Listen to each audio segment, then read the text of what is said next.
You're listening to the Rent Roll Radio Show with Sterling Chapman.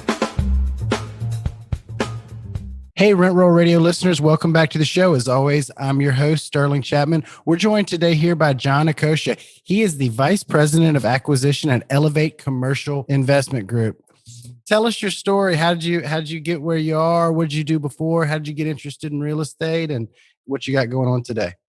Man, so it all started when a really good friend of mine, he gave me the book Rich Dad Poor Dad. And this happened when I was 17. So what happened is I was after school, just hanging out. I wanted to join a whole bunch of different clubs in school. That way it could look really good on my resume when I applied for college. So literally it was my senior year, and like the entire time all 4 years, I'm not doing any clubs at all. But I just decided to join a club because I wanted to look good. And I was looking at Future Business Leaders of America. So I go inside and I see a guy, he's really, at the time, was really stylish to dress really preppy. He had a pink polo and some really short golf shorts, so with some Sperry's on. So okay, we were kind of talking. I was talking to him, and he seemed really, really smart. I saw just he seemed really, really intelligent in the way he was, portraying himself and the way he, projected himself. And we were just talking, and he was like, hey, he told me that he saw something in me, and he was like, hey, I think you should check out this book. So I checked it out, and literally within 3 days I read it. And some background on that is I at the time I actually hated reading because, growing up, all the English teachers, they would force you to read all these really, really boring books. I thought reading was very, very boring, so that was my original thought when it came to reading. But when I read that book, I think that was probably one of the first books I've ever completed at the time. So I read it and my mindset completely changed. I started going to real estate seminars. I started hanging out with people that were entrepreneurs. And then I found a mentor that taught me how to wholesale. So I wholesaled a little bit. And then when I went to college, I did a couple of wholesale deals. And then I ended up going to Texas A&M University. When I did that, I forgot a little bit about real estate. I kind of started focusing more on the wealth management side of things, financial advisor side of things. So I got an internship in financial advising.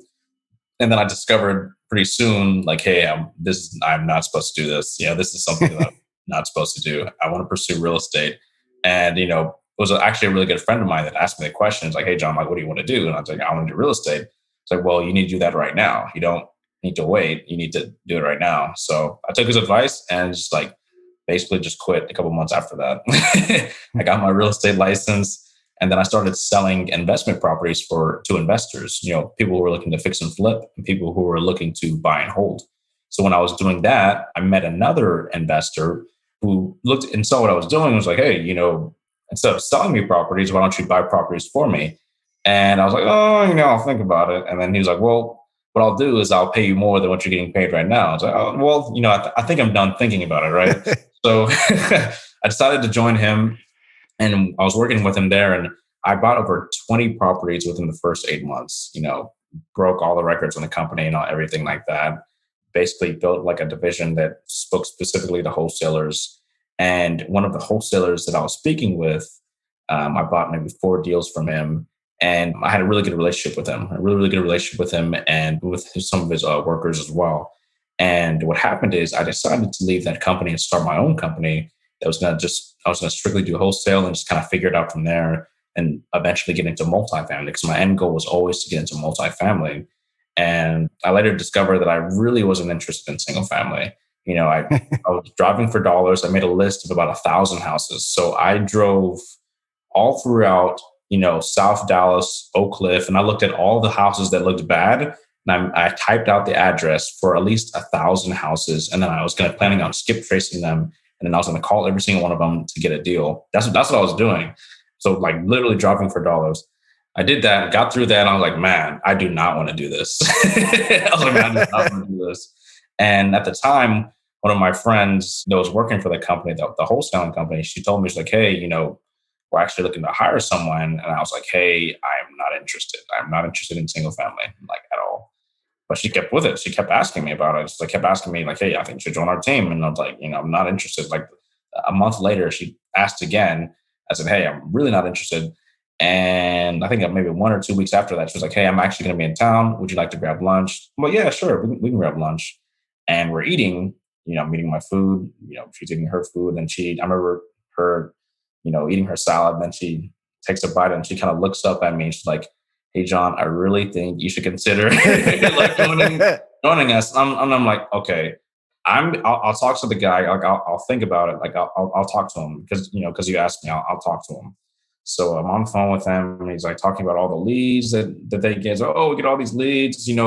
It's great. Residential is great. Single family is great." And I'm like, "Hey, man, I'm not interested. I'm not interested in single family." And then he's like, "Oh, you're not interested?" I'm like, "No, I'm not interested. I only want to do multifamily." And he's like, "Oh, well, we just bought 36 units in Temple, Texas. And we're actually looking for an acquisitions guy that can help us buy some more units." I was like, "You don't need to look for an acquisitions guy. Like, I'm your guy. Like, I can find deals. Like, I'm your guy." And, sat down, had a meeting. Within 30 days, we had an LOI for over 400 units and pretty much never looked back. Now we're at over 2,400 doors. Awesome story. There's a lot to unpack there.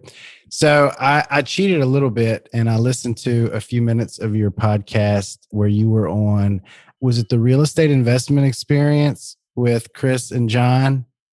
I've been on maybe 30 podcasts. Yeah. They all blur together. I'm pretty sure that was it. So I listen to podcasts in the morning when I'm on the treadmill. And I think the day after we booked that show, I saw your name on there and I love those guys. And I knew I was about to interview you. So I was like, oh, two birds, one stone. So I listened to a few minutes of it. And I heard you mention that you'd read Rich Dad Poor Dad at 17. And I was instantly jealous because I didn't even hear about it until I was 28. And I thought about how old are you today? 25. Oh, wow. So I'm 10 years older than you. I just think about how much further I could have been if I had been exposed to that at 17, Yeah. I love a lot of your story about how you were, it seems like every step of the way you put yourself in a position to learn from somebody else. You sold properties to investors, then you sold properties for investors, then you bought properties for investors. And you're just you're constantly positioning yourself, surrounding yourself with people that are the next level up, and they just keep pulling you up in that direction. I literally think that's the shortcut to success. To literally find who you want and imitate them. I'm actually doing the exact same thing right now as we speak. So awesome. So what did you learn from your wholesaling? I've never wholesaled because I've always had a higher paying day job. And I thought wholesaling is kind of what you do. In my opinion, I might be wrong, and I hope I don't rub anybody the wrong way by making this comment. Wholesaling is what you do. You don't have a job and you're just trying to scrounge up the cash to invest in multifamily or rental properties or something. But it always seemed like a whole lot of work to me. And I wouldn't necessarily call it investing. I would just call it working in the real estate investing space. I completely agree. I think that if someone has a very, very high paying job, they don't need to wholesale, they need to invest. I think wholesaling is a really good way to get started in real estate, but it's not the end all be all because you're not actually owning any assets. At the end of the day, the key to wealth is to own assets, and the money that you want to live off of really should come from cash flow, not necessarily from the equity that labor. Yeah, so you don't want to. At the end of the day, you don't want to work for money because people that work for money, that's not how you build wealth. You want to have money work for you. Absolutely.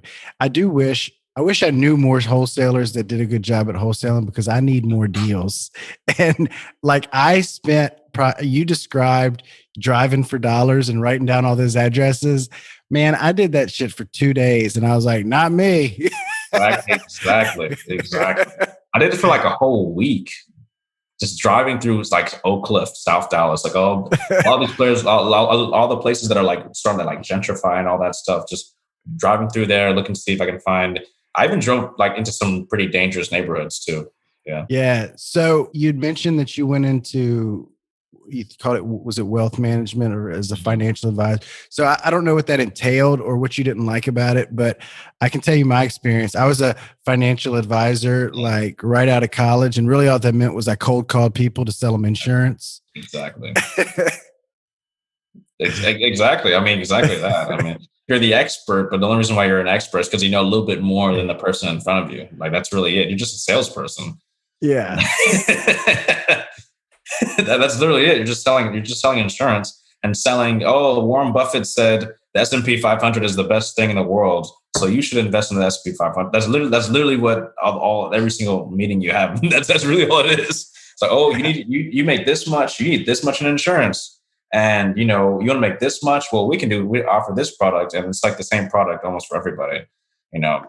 And I saw that, and I remember one of the people we would pitch doctors. And I remember one of the doctors saying, "Oh, I want to invest in real estate." And in my head, I'm just like, I want to invest in real estate too. But being a financial advisor, you're just like, oh, well, real estate, that could be really, you need to be more conservative, blah, blah, blah, blah. Just like nonsense, right? I didn't say that, but that was what my mentor in financial advising space was saying.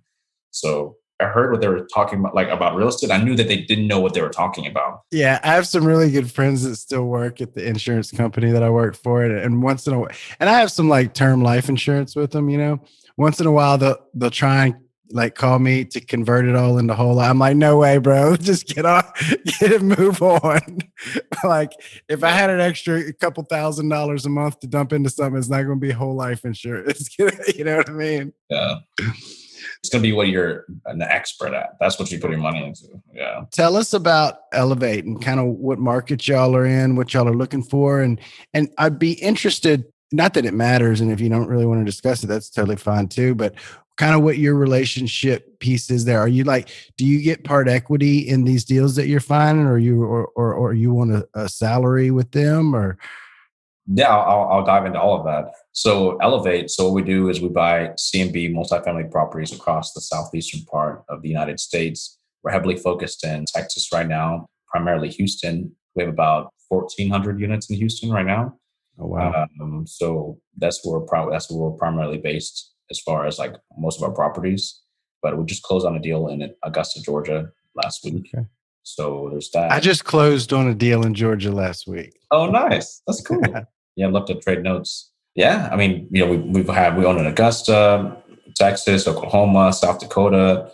Those are the markets we're in right now, and we're looking to buy more. We typically buy. I mean, if it's within Texas, we will probably look at something over, I don't know, probably over 100 to 150 units. We typically like to be over 200 to 250 units because you really get the economies of scale.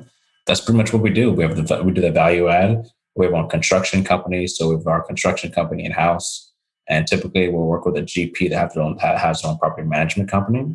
So when we do a deal, everything's in-house. Awesome. So what is your other criteria outside of unit count?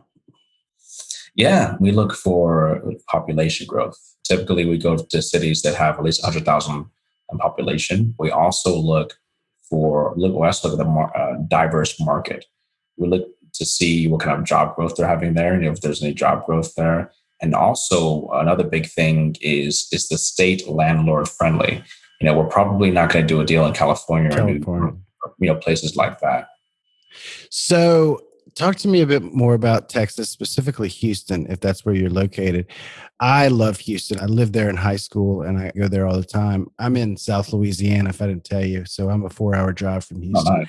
We were underwriting a lot of deals in Texas, but my partner who does the acquisitions and the underwriting, he kept telling me that the property tax was just too high in Texas and they were messing up his deals.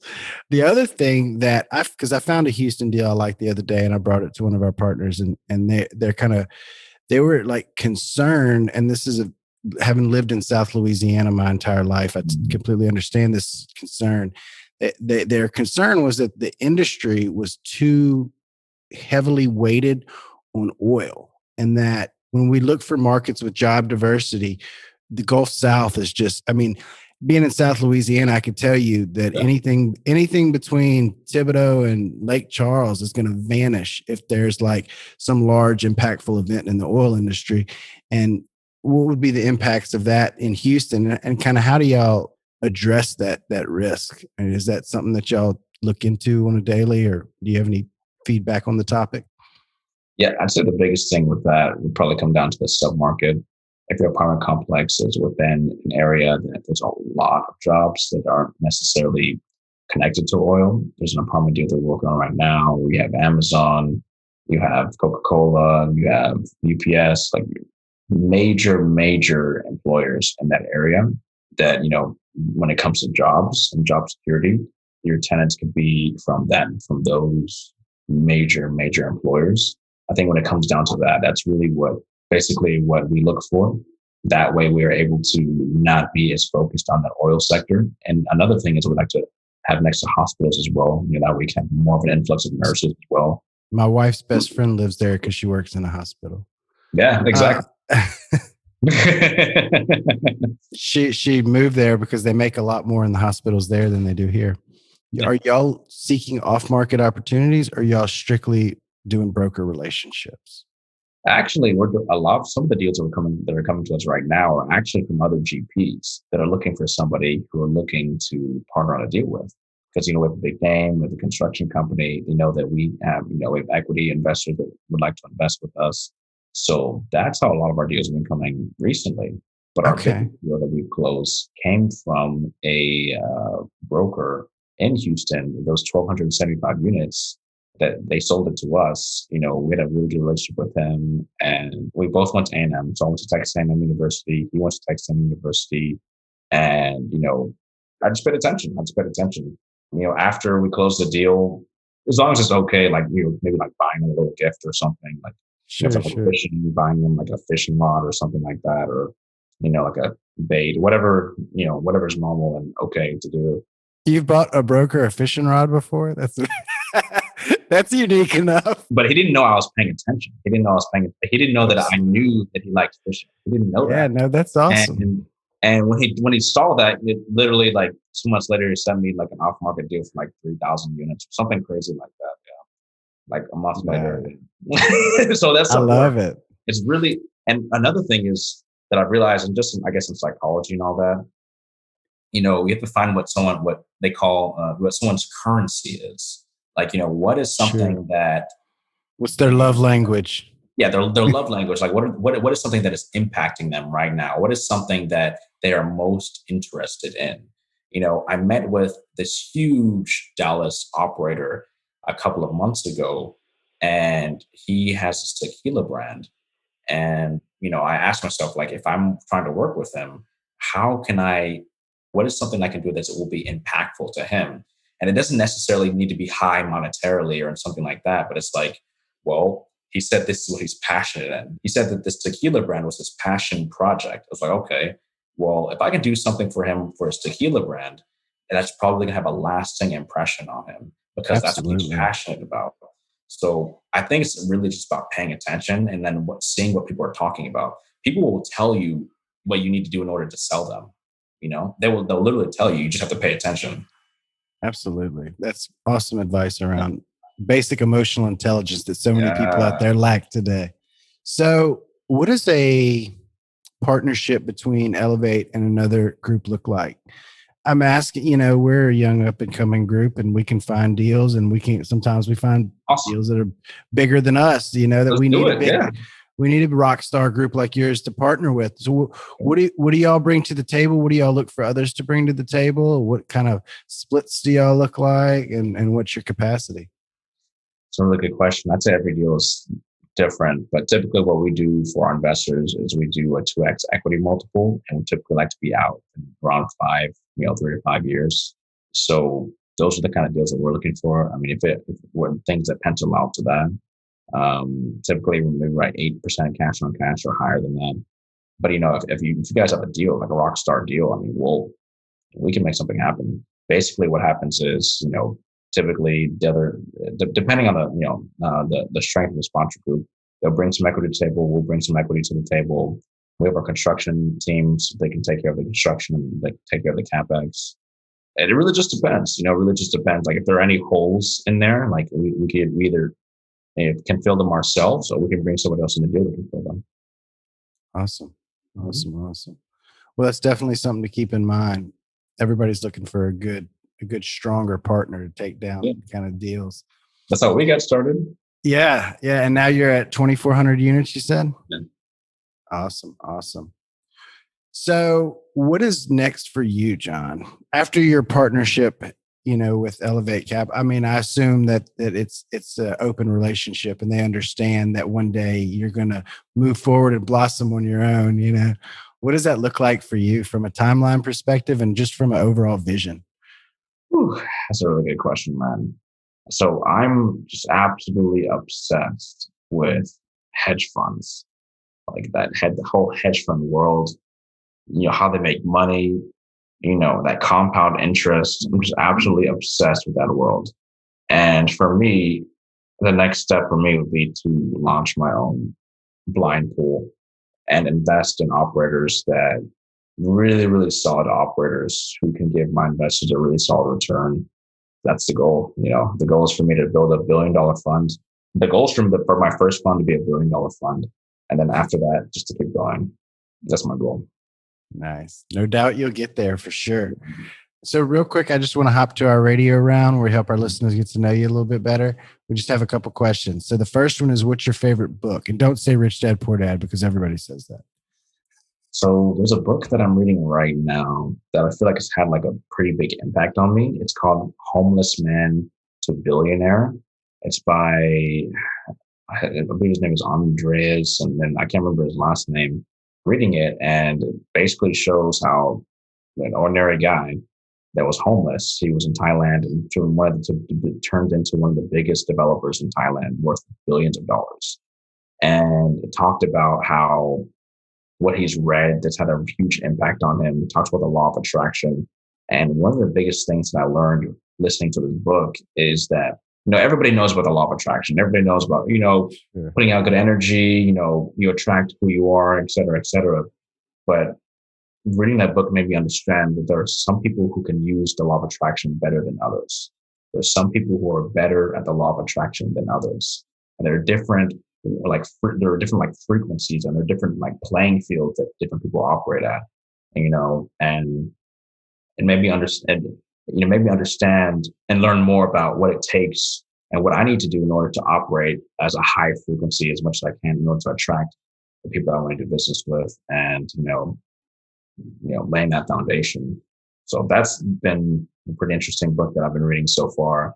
And it's one of the reasons that it's probably going to go into your next question, but reading that book, he talks about skydiving and how it's helped him in business and how it helps all the employees. He says his top employees, they all skydive. So I actually started skydiving as a new hobby because of this book. Yeah. Oh, wow. So I came really close to skydiving a few years ago, and the trip got canceled because of the weather. Yeah. And I said, like, okay, well, just call me when we reschedule it, to the girl that it's to like put the thing together. And since then, I've had a couple of kids, and I'm like now kind of like a little more nervous, like when I didn't really care when I first, I still think I would do it if it came up, but I'm not like running in line to get in front of line. Hey, I'm not gonna not like it's not scary. I mean, imagine getting into a plane knowing that the way you're gonna get down is for you jumping off the plane. And not just that, but imagine going up, you're going up, you're going up, you're going up. You have the altitude thing on your watch, and you're looking at how high you're going up in the air. So literally, I have to give myself I'm like hyping myself the entire time. It's like, and then out of nowhere, they just decide to open up the door of the plane. Man, I don't like to get on really aggressive roller coasters. Imagine 14,000 feet in the air. I'm sure you've been on a plane before, like traveled. Sure. So have you ever been on a plane with the door open? Imagine being on a plane and the door just flies open. Like everyone's like, okay, it's time to open the door. And then like you see guys looking down, and I'm just like, what is wrong with this guy? And he just jumps out of the plane. He's like, did he just jump out? Did he just jump out? Like, you're like, okay, I thought these guys like loved life. Like, why are they jumping out of planes? And then I was the first one to go for the tandem.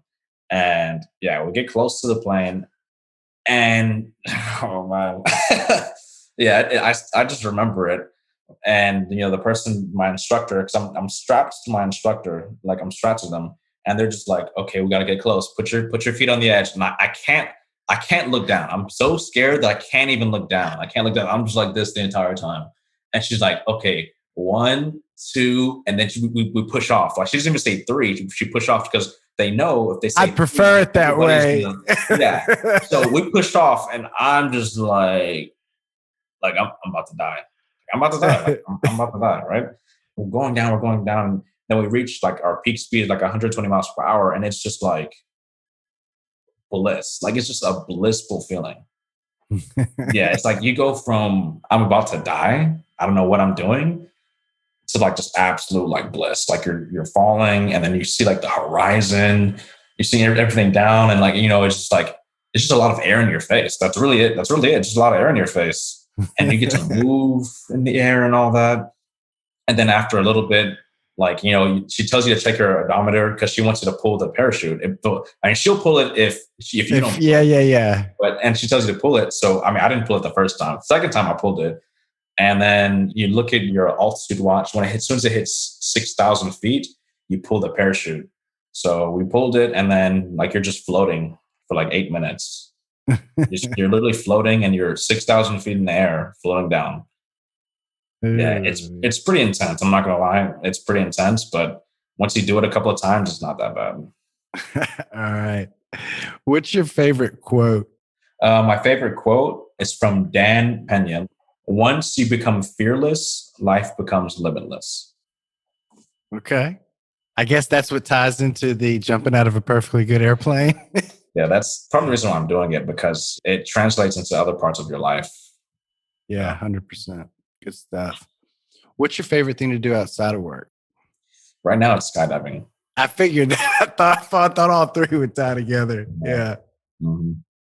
It's pretty intense. And now so on Sunday, I'm going to a class. I'm going to what's called ground school. I'm going to learn how to like move the parachute. And then once I finish the school, I can jump by myself. It's a lot of responsibility. Yeah. But I think it's very, very safe. Like your instructor, the last instructor I was with, he's done over 5,000 jumps. He's been jumping since 2008. And that's the guy that I'm attached to. So you're good. And then one before that, done over 10,000 jumps. And then, even like worst case scenario, the parachute has the suit thing that you have has two parachutes in it. There's a reserve and then the one that you pull out. Even if something were to happen to you, it's a computer that'll automatically deploy at a certain altitude. So you'll be fine. If you're like unconscious or something, it's gonna. I was about to say, what if you hit your head like jumping out of the plane? Yeah. So how can our listeners find out more about you, get in touch with you, send deals to Elevate, or follow your Instagram with quotes on it? Best way to talk to me would be Instagram. It'll be at Johnny Equity, at JohnnyEquity. That's the best way to reach me, at Johnny Equity. You could also reach catchy. Me. Yeah. I like it. I appreciate that. But you can also reach me on Facebook or LinkedIn, but your best bet is Instagram. Awesome. Well, cool. John, I really appreciate you joining the show today. I really enjoyed it. I'm still on the fence about skydiving, probably further away from doing it than before we started talking about it. But if I decide to go skydiving in Dallas, Texas, I'll definitely hit you up. Yeah, let me know. I'll probably be there with you. Awesome. Thanks, John. Have a great day. It was really nice to meet you. We look forward to keeping up with your journey. Look forward to it as well. Thank you for having me on. Thanks for tuning in to the Rent Roll Radio Show, brought to you by Crestworth Capital. We hope you enjoyed the show, and if you did, please hit the subscribe button and leave us a rating and review. You can also visit us at crestworthcapital.com or rentrollradio.com, or follow us on Facebook at Rent Roll Radio or at Crestworth Capital. If you would like to reach us, feel free to shoot us an email at info@rentrollradio.com or sterling@crestworthcapital.com. We hope you come back next week to join us on some more of our journey. Until then, happy investing.